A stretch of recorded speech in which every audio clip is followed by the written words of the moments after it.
Nagpapatuloy ang public viewing para sa mga labi ng mga Ateneo basketball players na sina Rene Baterbonia at Divine Adili.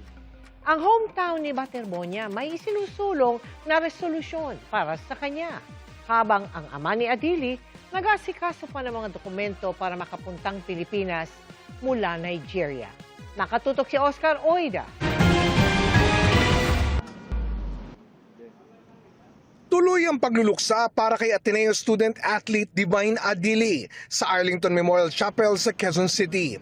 Ang matalik niyang kaibigang si Antonio Montemayor, suot pa ang jersey na ibinigay sa kanya ni Adili.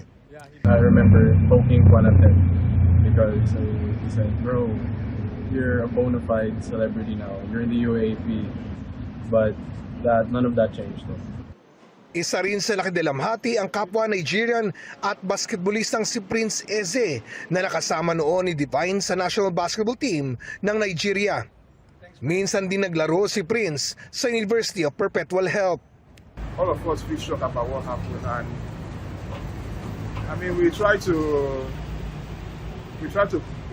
contain our pain because the people back home are feeling much bigger pain. Abala raw sila ngayon sa paglikom ng pondo para makatulong sa pamilya ni Divine. We have to, talk to people, to school, so that they can try to donate more. Because Divine, the father said, is their breadwinner. Inaasikaso pa rin daw ng ama ni Divine ang mga papeles para makabiyahe sa Pilipinas.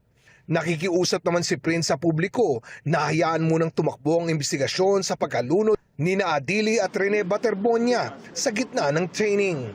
If we start insulting each other without knowing what really happened, when the investigation comes out, it becomes a problem because we have already insulted each other without knowing what really happened.